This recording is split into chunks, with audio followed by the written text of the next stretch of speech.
नमस्कार, मी डी.टी. आंबेगावे, मुख्य संपादक सत्य पोलीस टाइम्स। सामान्य जनतेचा आवाज बुलंद करण्यासाठी सत्य पोलीस टाइम्स या चॅनेलला आत्ताच सबस्क्राइब करा। सुप्रीम कोर्टाने 1 ऑगस्ट 2024ला दिलेल्या अनुसूचित जाती अनुसूचित जमाती आरक्षणाच्या विरोधात जो सुप्रीम कोर्टाने निर्णय दिलेले आहे त्या निर्णयाच्या विरोधात आज अनुसूचित जाती अनुसूचित जमातीचे नागरिक आज रस्त्यावर उतरलेले आहे आणि आज अड्याळ या ठिकाणी आरक्षण बचाव कृती समितीच्या वतीने बंदचे आवाहन करण्यात आले आणि त्यानुसार आज भव्य मोर्चा सुद्धा अड्याळ या ठिकाणी काढण्यात आलेला आहे आणि ते दृश्य आपण सत्य पोलीस टाइमच्या माध्यमातून आपण पाहू शकता।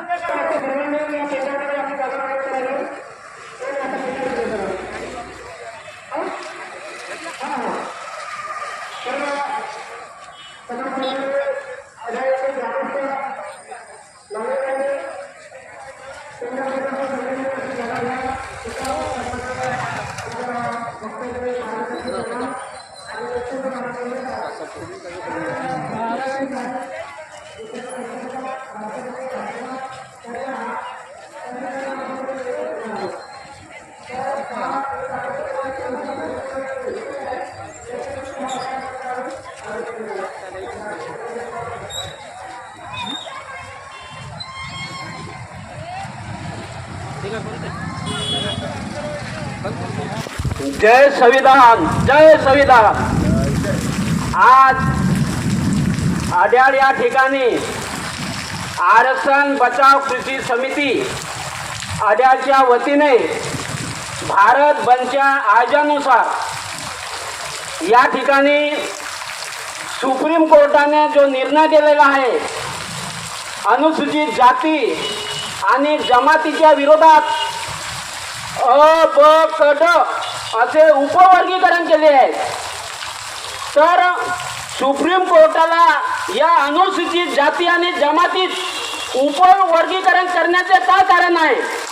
म्हणजे या मागे या सुप्रीम कोर्टाच्या मागे नेमका कुणाचा हात आहे हे आपण ओळखलं पाहिजे। कारण सुप्रीम कोर्टाचा जो जज आहे तो कोणाच्या तरी पाठीमागचा राखण करत आहे, कोणाचा तरी राखणदार आहे आणि या सुप्रीम कोर्टानं जो जजमेंट दिलं एवढं भारतीय बाबासाहेबांनी आपल्याला संविधान दिलं, त्या संविधानाचा त्या सुप्रीम कोर्टाच्या जजला आपल्याला बरोबर न्याय देता येत नसेल तर त्या जजला सुद्धा त्या ठिकाणी राहण्याचा अधिकार नाही। कारण हा सुप्रीम कोर्टाचा या अनुसूचित जातीमध्ये झगडे लावण्याचा भाग काम करत आहे।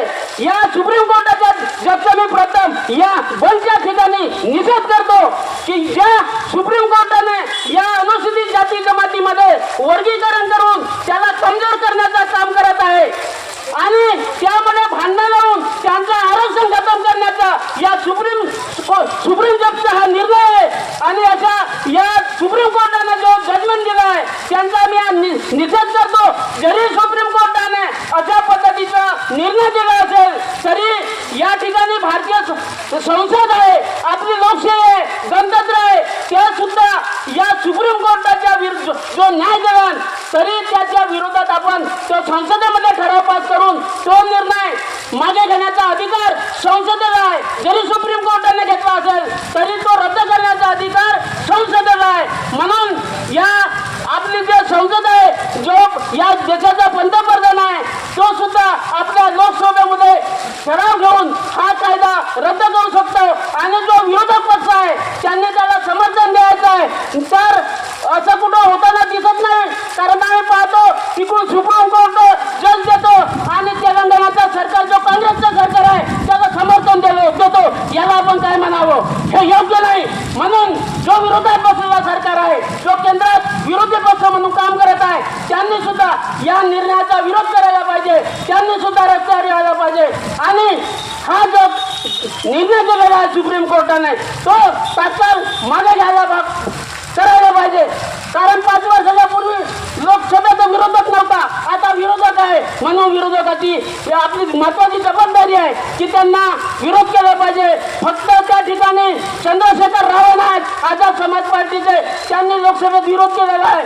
जरी लोक जनशक्तीच्या पार्टीचे 5 खासदार त्या संसदेत आहेत जे मोदी सरकारात असतील त्यांनी सुद्धा विरोध केलेला आहे. परंतु विरोधक या ठिकाणी आपले राहुल गांधी आहेत विरोधक म्हणून, त्यांनी बजाची भूमिका घेतलेली आहे. त्यांनी आपला आवाज त्या ठिकाणी उठवलेला नाही, त्यांची सुद्धा महत्वाची भूमिका आहे. म्हणून विरोधकाची भूमिका सुद्धा महत्वाची असते. म्हणून मी या ठिकाणी अधिक न बोलता सुप्रीम कोर्टाने जो निर्णय दिला आहे तो त्यांनी तात्काळ घ्यावं, मागे घ्यावा आणि संसदेने आपली भूमिका पार पाडावी एवढंच बोलतो आणि मी माझे 2 शब्द या ठिकाणी समाप्त करतो. जय भीम, जय भारत, जय आदिवासी. सामान्य जनतेचा बुलंद आवाज, सत्य पोलीस टाइम्स.